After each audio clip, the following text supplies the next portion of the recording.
वाली क्लास में अपन पढ़ेंगे जॉन लॉक के जो राज्य और धर्म संबंधी विचार हैं, उनकी व्यक्तिवादिता के संबंध में विचार हैं, और जो जॉन लॉक की आलोचना की बिंदु हैं उनके बारे में अपन अध्ययन करेंगे। साथ ही बीए पार्ट तृतीय का जो पाश्चात्य क्रांति विचारक का पेपर है उसमें आपके टॉपिक दिया हुआ है जॉन लॉक। तो जॉन लॉक के राज्य संबंधी विचार अपने पढ़ लिए, क्रांति संबंधी विचार अपने पढ़ लिए, तो राज्य संबंधी जो कमियां थी उनके बारे में अपने पिछले वाली क्लास में अध्ययन किया। तो साथ ही आज अपन जॉन लॉक की जो राज्य और धर्म संबंधी विचार है, यानी कि राज्य के धर्म के संबंध में उसने कौन सी राय दी है उसके बारे में अध्ययन करेंगे। यहाँ जॉन लॉक के व्यक्तिवादिता संबंधी विचारों का अध्ययन करेंगे, और जो जॉन लॉक की आलोचना के बिंदु है उनके बारे में अपन अध्ययन करेंगे।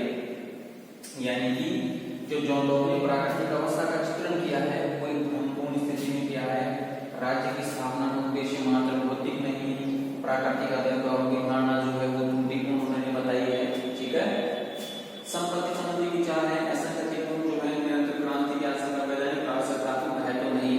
तो इस प्रकार के जो आधार है उनके स्तर पर जो है इनकी आलोचना की जाती है। तो साथ ही इन टॉपिकों के बारे में आज हम यहाँ इस क्लास में अध्ययन करेंगे। ठीक है, तो सबसे पहला अपना बिंदु रहेगा कि राज्य और धर्म संबंधी विचार, यानी कि राज्य के संबंध में और धर्म के संबंध में जॉन लॉक क्या कहता है। तो धर्म के संबंध में कहता है कि यानी कि जो राज्य है उसको सभी धर्मों को समान आदर दिया जाना चाहिए, यानी कि राज्य के द्वारा जो है धार्मिक सहिष्णुता की नीति अपनाई जानी चाहिए। किसी धर्म विशेष के प्रति लगाव नहीं होना चाहिए, यानी कि राज्य जो है एक धर्म का पोषक नहीं होगा। राज्य है वो सभी धर्मों का यहाँ पोषण करेगा, सभी धर्मों को जो है बराबर मान्यता देगा। तो जॉन लॉक है तो धर्म के संबंध में जो है धार्मिक सहिष्णुता का वो प्रतिपादन करता है। ठीक है, इस टॉपिक को अपन और विस्तार से यहाँ देखते हैं कि जॉन लॉक के समय इंग्लैंड में प्रोटेस्टेंट और कैथोलिक चर्च के समर्थकों के मध्य संघर्ष की स्थिति विद्यमान थी। यानी कि जॉन लॉक के समय जो ब्रिटेन में कैथोलिक और प्रोटेस्टेंट जो धर्म था उनमें आपसी इस तनाव की स्थिति यहाँ थी, उनमें संघर्ष विद्यमान यहाँ था। और यह संघर्ष राजनीति की और यह संघर्ष जो है इंग्लैंड की जो राजनीति को है वो भी काफी प्रभावित कर रहा था।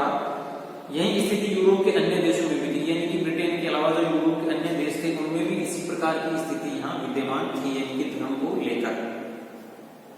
तो जॉन लॉक जो है इस प्रकार के संघर्ष के विरुद्ध था, उसने अपने धर्म संबंधी विचारों का प्रतिपादन जो है लेटर्स ऑन टॉलरेशन में किया है। यानी कि जो जॉन लॉक की पुस्तक थी लेटर ऑन टॉलरेशन उसमें है धर्म संबंधी विचारों का उसने प्रतिपादन किया है।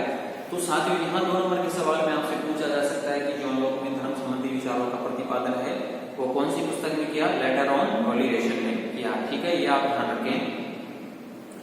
तो जॉन लॉक के पहले ही रॉबर्ट ओवन, विलियम टी साइलेट, रिचर्डसन तथा मिल्टन जैसे विद्वानों ने धर्म के आधार पर किए जाने वाले दमन को नितांत अनुचित माना था। यानी कि जॉन लॉक से पहले जो विचारक हुए, क्रांति विचारक हुए, उन्होंने भी इस धर्म को जो धर्म की स्थिति इंग्लैंड में विद्यमान थी तो उन्होंने इसको भी अनैतिक बताया। लॉक ने इसी परंपरा को आगे अपनाते हुए धार्मिक क्षेत्र में राज्य की तटस्थता और धार्मिक सहिष्णुता का प्रतिपादन किया। यानी कि जो राज्य है वो तटस्थ रहेगा, किसी धर्म को नहीं मानेगा, और जो राज्य का स्वरूप है धर्म के संबंध में तो धार्मिक सहिष्णुता का सिद्धांत ने प्रतिपादित किया राज्य के लिए। इस प्रश्न पर लॉक ने दार्शनिक ढंग से विचार किया। यानी कि हॉब्स ने तो क्या कहा था कि जो धर्म है वो राज्य के अधीन है, जबकि लॉक इसके जो जॉन लॉक का जो मत है इसके विपरीत है। जॉन लॉक कहता है कि कोई भी व्यक्ति अपने विश्वासों को दूसरों के आदेशानुसार नहीं अपना सकता, यानी कि दूसरों के आदेशानुसार अपने विश्वासों को वो नहीं अपना सकता।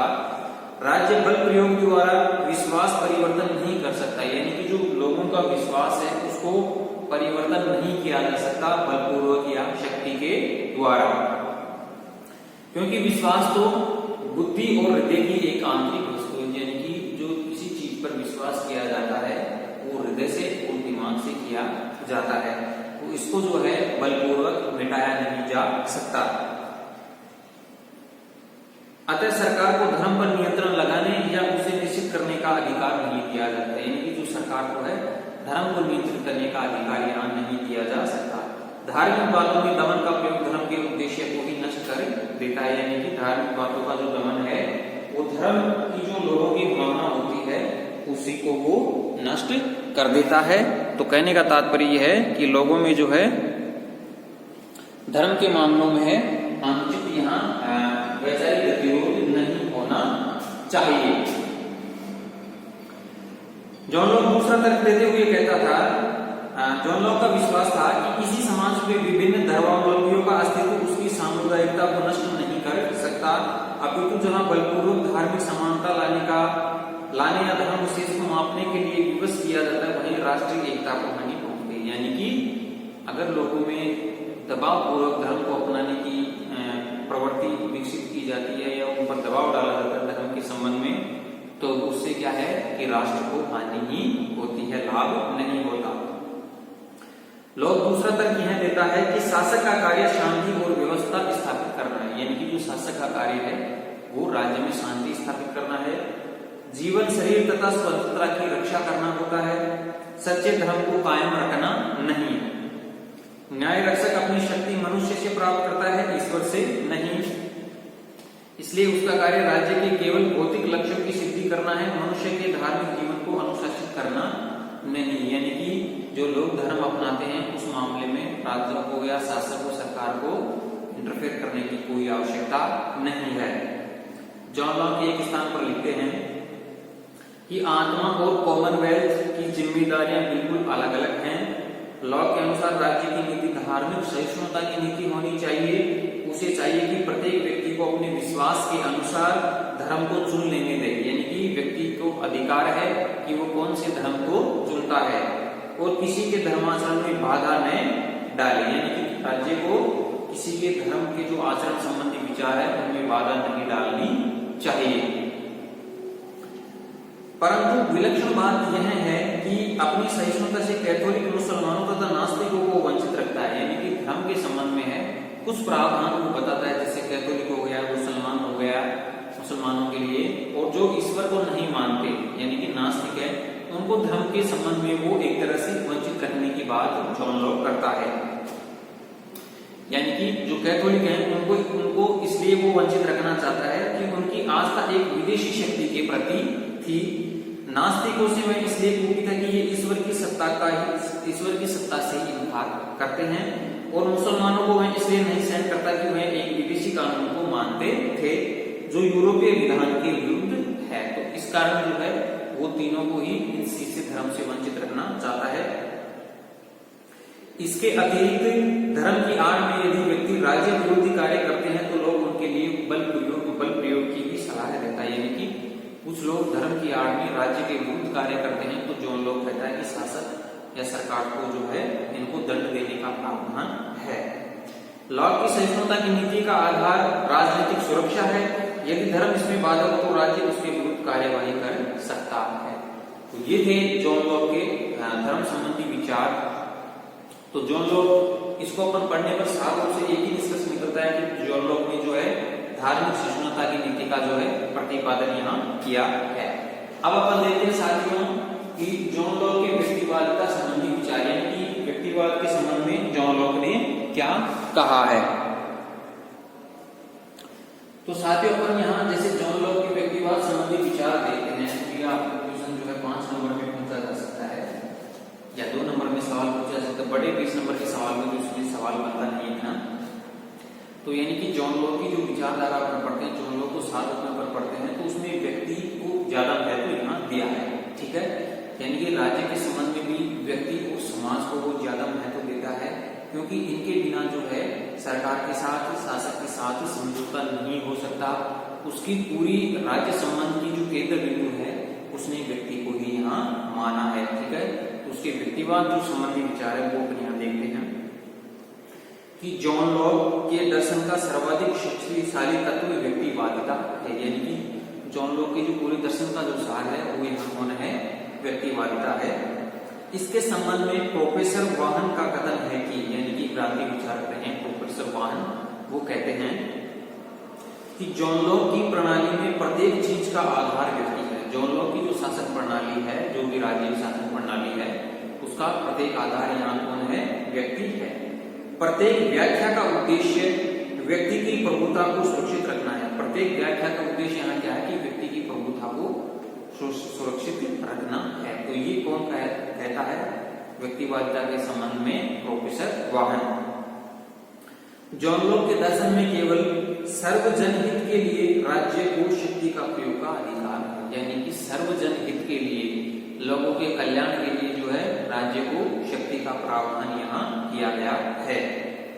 इसका अभिप्राय यह है कि राज्य स्वयं अपना साध्य नहीं है, उसका अस्तित्व जनता के लिए है, यानी कि जो राज्य का अस्तित्व है वो किसके लिए यह बताया गया है? जनता के लिए, जनता के कल्याण के लिए। जॉन लॉक बार बार इस बात का आग्रह करता है कि शासन का एकमात्र ध्येय समाज का हित है, यानी कि जो शासन है उसका एकमात्र हित क्या है? यहाँ समाज का कल्याण है, लोगों का कल्याण करना है।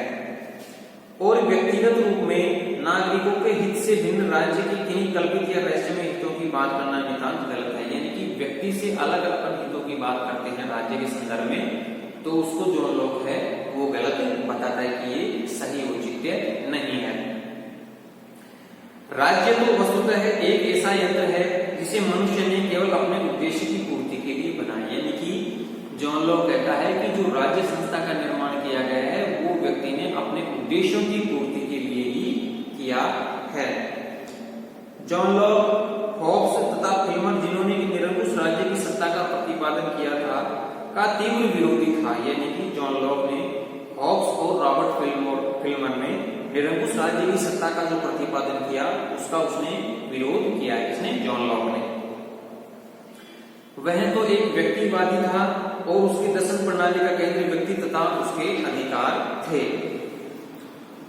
जॉन लॉक के विचारों का मुख्य उद्देश्य व्यक्ति की स्वतंत्रता को राज्य की निरंकुशता से सुरक्षित रखने का उपाय ढूंढ निकालना था, यानी कि जो व्यक्ति की स्वतंत्रता है वो राज्य की निरंकुशता से सुरक्षित रखने के उपाय ढूंढ निकालना, यानी कि राज्य की जो निरंकुशता है उससे व्यक्ति की स्वतंत्रता बाधित नहीं होनी चाहिए, यानी कि व्यक्ति जो है वो स्वतंत्र रहना चाहिए। उसके संपूर्ण विचार दर्शन का केंद्र व्यक्ति ही है, व्यक्ति की ही इच्छा में समाज और राज्य का जन्म हुआ है। राज्य के अधिकार बहुत अधिक सीमित रखे गए हैं और इन अधिकारों का दुरुपयोग होने पर व्यक्तियों को राज्य के विरोध का अधिकार दिया गया, यानी कि व्यक्ति के अधिकारों का अगर दुरुपयोग होता है तो व्यक्ति और समाज जो है राज्य का विरोध यहाँ कर सकते हैं।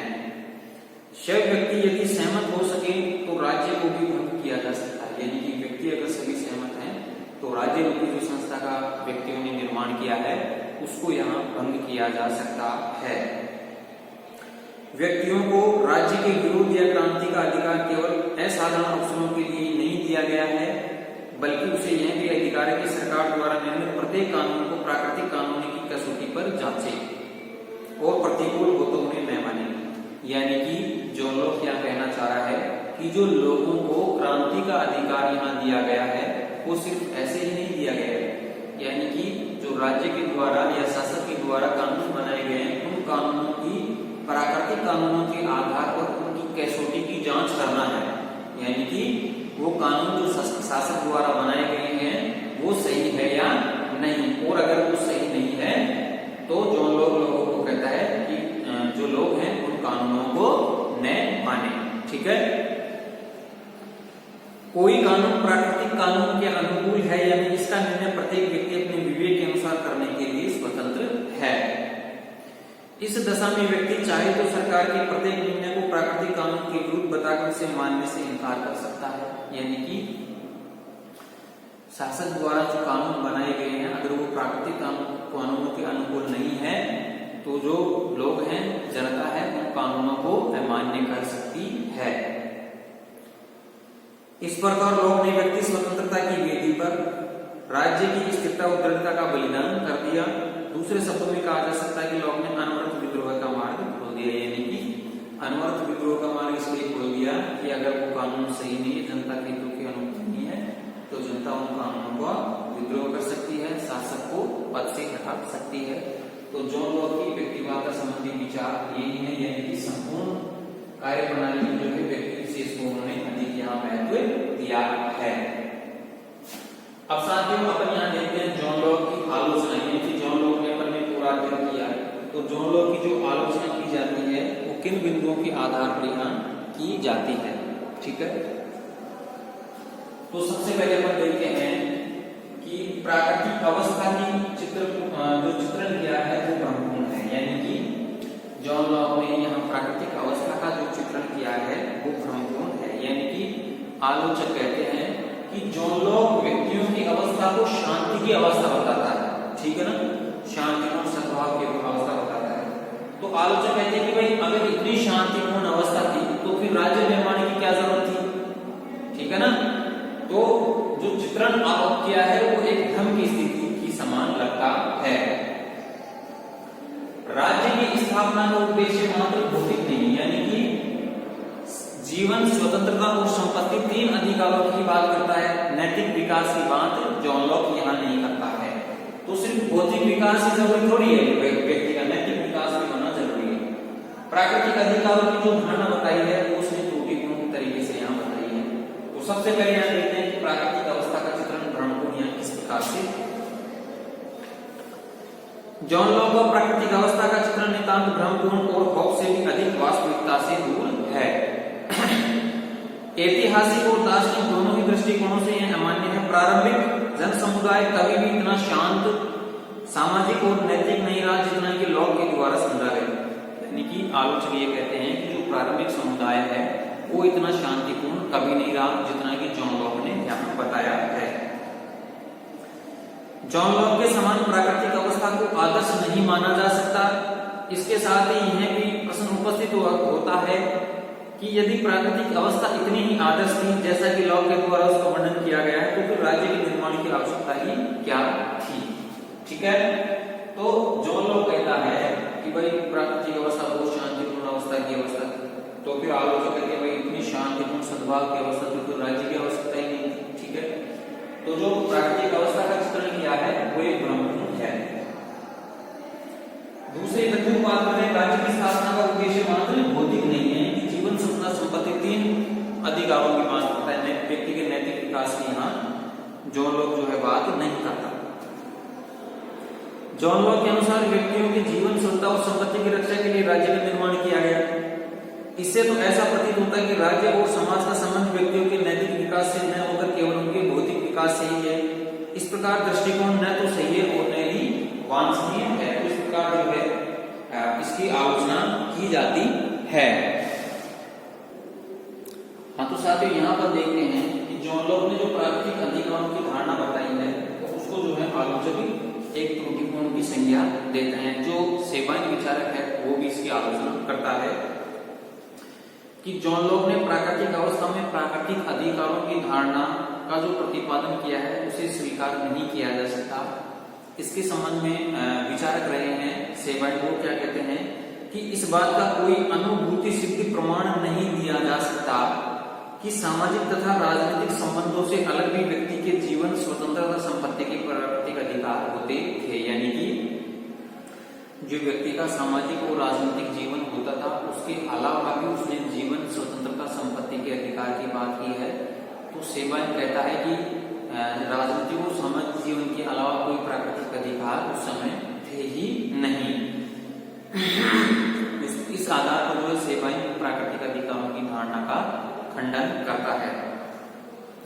इस संबंध में एक अन्य बात यह भी है कि स्वतंत्रता तथा संपत्ति की प्राकृतिक अधिकारों पर जॉन लॉक ने जो बल दिया उससे यह प्रतीत होता है कि मानो ये अधिकार निरपेक्ष हो, किंतु अधिकारों की इस निरपेक्षता को स्वीकार नहीं किया जा सकता और यह लॉक की इस धारणा से भी मेल नहीं खाती कि व्यवस्था को समाज में सर्वशक्ति प्राप्त होनी चाहिए। यानी कि इन चीजों को है समाज में एक सर्वोच्च स्थिति यहाँ प्राप्त होनी चाहिए।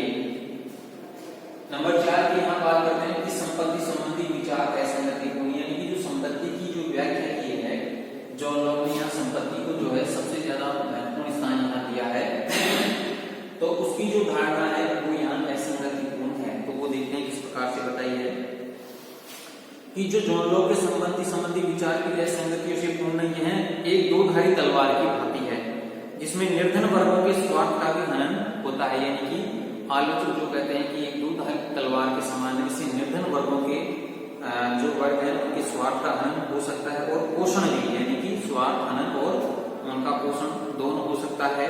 उसका तात्कालिक उपयोग तो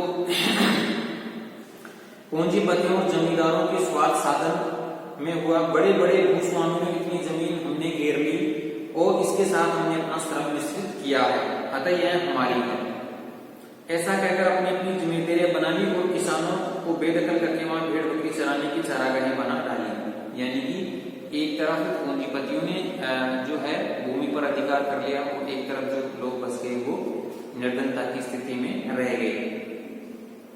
इस प्रकार सर्वसाधारण के हितों का हनन हुआ।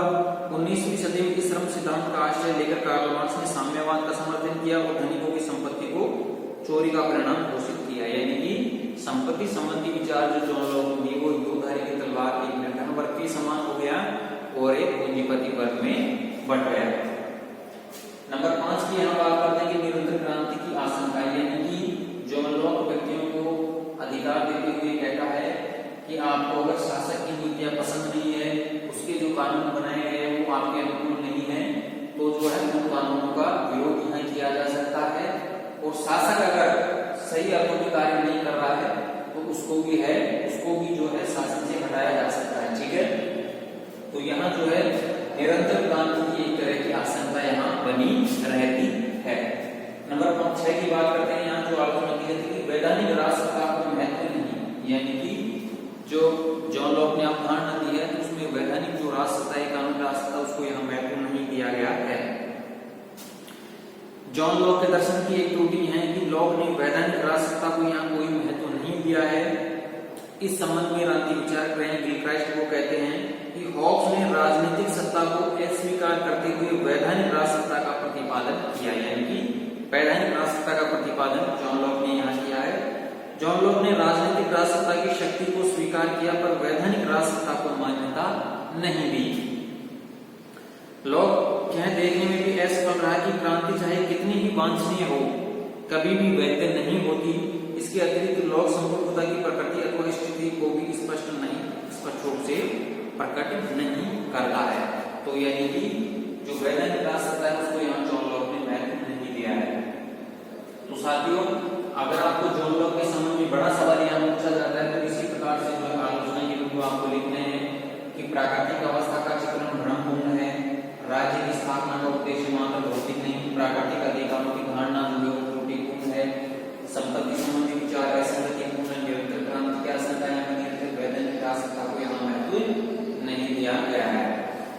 अब जो राजनीति पर जो है का अनुदाय और जो प्रभाव पड़ा है उसके संबंध में अपन यहाँ बात करते हैं कि जो जॉन लॉक का जो प्रभाव पड़ा है वो यहाँ किस प्रकार से पड़ा है।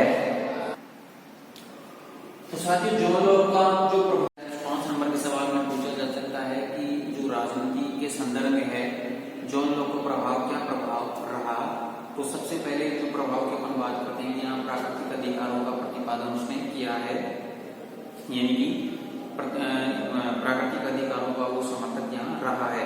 ठीक है, तो जॉन लॉक द्वारा प्रतिपादित प्राकृतिक अधिकारों का सिद्धांत वर्तमान में समय में अस्वीकृत किया जा चुका है एक तरह से, तथापि हम प्रोफेसर डनिंग के इस कथन को यहाँ स्वीकार कर सकते हैं कि यहाँ सिद्धांत दर्शन को लॉक की सबसे विशिष्ट देन रही है। यानी कि जो रांति विचार कर रहे हैं प्रोफेसर डनिंग वो कहते हैं कि राजनीतिक दर्शन को यह एक विशिष्ट यहाँ देन है जॉन लॉक की। उसने अपने सिद्धांत के बल पर जीवन, स्वतंत्र और संपत्ति के अधिकारों का यथार्थ जीवित मनुष्यों को साकार विशेषाधिकार बना दिया और शासन की निरंकुशता पर स्थायी रुकावटें उसने लगा दी। अपने से पूर्व विचारों की अपेक्षा प्राकृतिक अधिकारों के निरूपण में जॉन लॉक ने जो प्रगति की उसके संबंध में प्रोफेसर डनिंग कहते हैं कि लॉक द्वारा की गई राजनीतिक संस्थाओं की समीक्षा में समान अधिकार की भावना इतनी प्रबल है कि वे वास्तविक राजनीतिक समाज के अस्तित्व के लिए अपरिहार्य दिखाई देती हैं।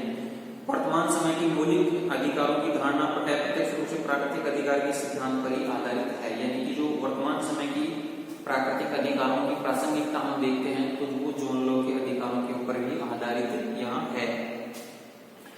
दूसरी अपन बात करते हैं कि जॉन लॉक का जो प्रभाव पड़ा वो है वैधानिक शासन का प्रतिपादन उसने किया है कि जॉन लॉक के अन्य में वैधानिक शासन की धारणा लॉक सीमित शक्तियों वाले शासित वर्ग की इच्छा पर आधारित शासन की धारणा का प्रतिपादन करने वाले प्रथम विचारकों में से एक विचारक यहाँ है। उसके द्वारा दिया गया राज्य और सरकार में अंतर भी वैधानिक शासन की दिशा में ही एक कदम है। तीसरी चीज की अपन बात करते हैं कि शक्ति पृथक्करण सिद्धांत का दिशा निर्देशन उसने अपने सिद्धांत दर्शन में किया है। उसकी एक अपेक्षाकृत कम महत्वपूर्ण देन शक्ति पृथक्करण का सिद्धांत है। यद्यपि लॉक ने सिद्धांत की विधिवत विवेचना नहीं की है, फिर भी इस कार्य का श्रेय मॉन्टेस्क्यू को प्राप्त है। लेकिन जॉन लॉक ने सर्वप्रथम इस बात का प्रतिपादन किया कि व्यक्ति स्वातंत्र्य के साधन के रूप में शक्ति पृथक्करण को अपनाया जाना चाहिए, यानी कि व्यक्ति की स्वतंत्रता के लिए जो है शक्तिपरक सिद्धांत को यहाँ अपनाया जाना चाहिए। एक अपन यहाँ बात करते हैं व्यक्तिवाद का जो है प्रदर्शक जॉन लॉक रहा है, उपयोगिता की प्रेरणा के स्रोत में रहा है और धर्म के संबंध में जो है धार्मिक सहिष्णुता का प्रतिपादन उसने यहाँ किया है। तो जॉन लॉक का जो है यहाँ इस राजनीति पर जो प्रभाव पड़ा है उसके बिंदु यहाँ मैंने बताए हैं कि प्राकृतिक अधिकारों का समर्थन रहा है, वैधानिक शासन का प्रतिपादन उसने किया, शक्ति पृथक्करण का सिद्धांत, धार्मिक संस्थान की नीति का प्रतिपादन किया है, व्यक्तिवाद का प्रदर्शक वो रहा है। ठीक है साथियों, अपने जॉन लॉक की जितनी भी सामान्य जानकारी थी वो अपने यहाँ 3-4 क्लासों में मैंने आपको यहाँ बताई है। एक बार अपन इसको यहाँ दोबारा से देखते हैं कि राज्य और धर्म के संबंध में उसने विचार दिए हैं। साथियों आपको सवाल जो है कहीं से भी पूछा जा सकता है, वो मैंने आपको बताया। लॉक के व्यक्तिवाद संबंधी विचारों की अपने चर्चा करी है। जॉन लॉक की आलोचना के जो बिंदु है वो अपने यहाँ चर्चा करी। जॉन लॉक की राजनीति पर जो प्रभाव पड़ा उसके बारे में अपने यहाँ चर्चा करी। तो साथियों मैं जैसे मान लीजिए अपने जॉन लॉक के बारे में अध्ययन किया, तो एक बार से शुरू से मैं इनके मोस्ट टॉपिक जो है उनके बारे में यहाँ मैं बात करना चाहूंगा कि जॉन लॉक का सबसे पहले अपन ने सामान्य परिचय पढ़ा, जीवन मृत्यु पढ़ा, फिर वो ऑक्सफोर्ड में अध्ययन करने के लिए वहां गया, उसने डॉक्टरी सीखी, धीरे धीरे राजनीति के संपर्क में, राजनीतियों के संपर्क में। ठीक है, तो जीवन परिचय से यहाँ सवाल कम पूछे जाने की संभावना कम है। यहाँ संभावना जो जॉन लॉक की जो बुक्स हैं उनके बारे में यहाँ पूछा जा सकता है कि शासन पर 2 निबंध है, लेटर ऑन टॉलरेशन उसने रचना लिखी है। ठीक है, ऐसे कंसर्निंग ह्यूमन अंडरस्टैंडिंग 3 रचनाएं मैंने आपको यहाँ बताई थी। तो जितने भी राजनीति विचारक ने यहाँ पढ़े उनकी रचनाएं आपको सभी की याद होनी चाहिए। ठीक है, जॉन लॉक को जो है उदारवाद की आत्मा कहा जाता है, उसके बारे में आपसे सवाल पूछा जाता है। सामाजिक समझौते की अपन ने चर्चा करी। ठीक है, तो यहाँ जो है मानव स्वभाव की व्याख्या, प्राकृतिक जो अधिकार थे उनके बारे में, सामाजिक समझौता उसने किया उनके बारे में सवाल पूछा जा सकता है। ठीक है, फिर सरकार के कार्य के संबंध में उसने कहा क्या, राज्य के बारे में जॉन लॉक ने राज्य की विशेषताएं कौन कौन सी बताई, इसके बारे में सवाल पूछा जा सकता है। क्रांति के बारे में, यानी कि लोगों को क्रांति करने का वो अधिकार देता है। ठीक है, तो क्रांति के संबंध में सवाल पूछा जा सकता है आपसे। धर्म के संबंध में यहाँ जॉन लॉक के बारे में सवाल पूछा जाए, जॉन लॉक की जो आलोचना है उसके बारे में आपसे सवाल पूछा जा सकता है। ठीक है, तो इन सारी चीजों से ही आपको सवाल यहाँ पूछा जा सकता है। तो सवाल चाहे बड़ा हो छोटा हो किसी भी प्रकार से पूछा जाए, उत्तर आपको यहाँ देना आना चाहिए। आप हमेशा आपको कहता हूँ कि आप अपने नोटबुक से भी यहाँ प्रैक्टिस करते रहिए। सवाल जो है किसी भी प्रकार से बनाया जा सकता है, जवाब उसको आपको देना आना चाहिए। तो जो भी आपके आगे के बिंदु है उनका अपन आगे वाली क्लास में